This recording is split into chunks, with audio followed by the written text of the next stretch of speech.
As I've said a few times before, one of the reasons I focus so much on conspiracy theory topics is because in the last 2 years a lot of things have happened to me personally that made me really, really inquisitive about why they happened, what was at the root of it, and how bad it's going to get. It started with wanting to know about insurance license, how they could possibly do the things they do if we have a just government. Then it was taxes, and I was a sign language interpreter for a long time, and I don't know if I've told this story before. I think I have.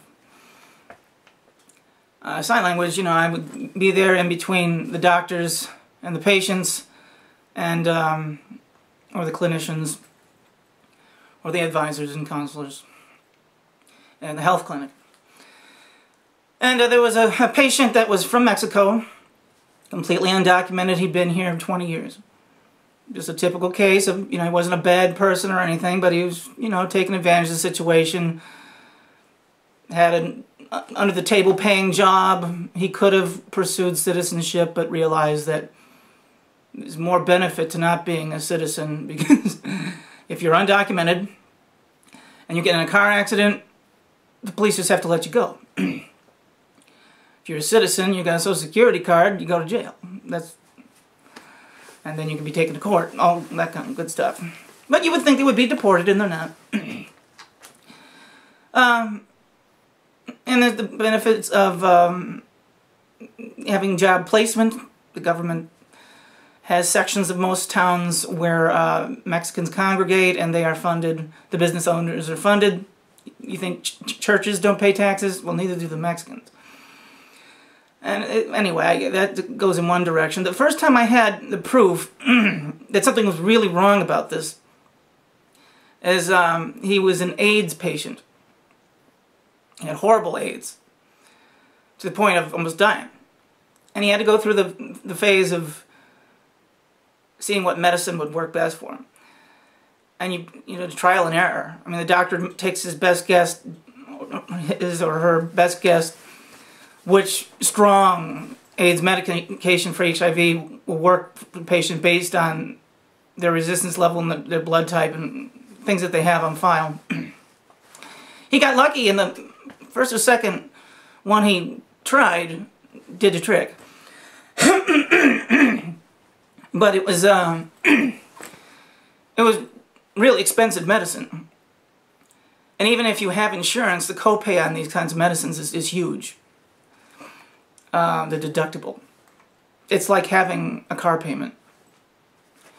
If you didn't have insurance and you were an American, you had to get that medicine, you're talking $1,000 a month. And with insurance, you still have to pay $200 to $300 a month. Anyway, because he was undocumented, there was a special fund set up for undocumented people. And I mean, I don't even want to name it, because I know some of the people that are on it. And to expose this, I'm just letting you know, because I personally know these people, and if that funding was pulled, they would die. Still, it was wrong, because this fund paid 100% of their costs. These people don't have to pay anything. If they wouldn't got citizenship, they wouldn't be able to get on that program anymore, and they have to pay $300 a month for their medicines. So there's a huge incentive here. You wonder why the immigration problem is a problem. It's because the government gives incentive for them to behave this way. And then what the IRS does, they encourage them to put phony names of dependents on their, their undocumented tax return, which is just total bogus scam, where that's just another way of the government giving them money. Billions of dollars. And a lot of Mexican families totally subside on this, and they have their job, and they can buy cars, and the and then there's the car dealerships that are in on this scam too. If a Hispanic person goes into a car dealership and they explain, I'm from Mexico, I only have a certain amount of money, the car dealership says, okay, sure, fill out this form. And the car dealership submits it to the government, and they get a subsidy for whatever difference the person couldn't pay. And often they have no payments per month. It's just they get a $30,000 car for $1,000. So that's true, and that's a hidden thing. And it's just so the imbalance of injustice with regard to the difference between how jailed and rightless Americans are and how how unfairly aided the Hispanic population is in the United States is a totally unexposed phenomenon. This is one of those videos where I sat down wanting to talk about something else. Maybe I will. I'll just go ahead and shut this one off and start it, but I wanted to talk about depopulation and all this stuff that I hear about. I've been watching a lot of videos about vaccines and things like that. But the injustice and corruption that's in place is so ingrained. It's like, you know, it's like the bow and arrow theory, you know. Once the damage is done, you can't just pull the arrow out or you kill people. You gotta do a special kind of surgery. But nobody's figured out the special kind of surgery on this stuff because of political correctness and, you know, being branded as racist or this or that. It's like, no. You know, people that never say a racist thing about President Obama, just that they criticize these totally unfair and ridiculous things he does, they resort to calling the critic a racist, just because.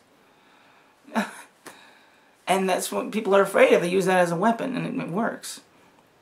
I've never seen any improvement in any of these things.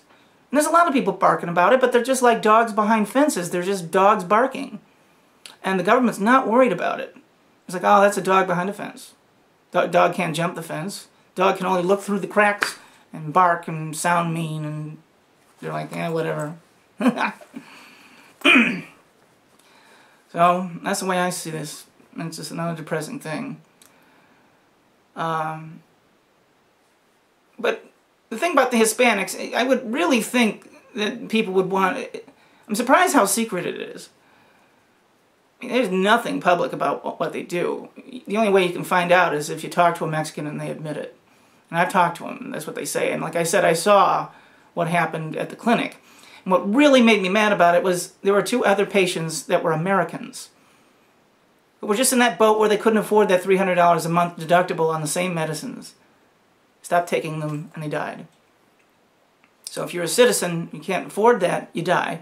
You're Hispanic, undocumented here, you'll be just fine.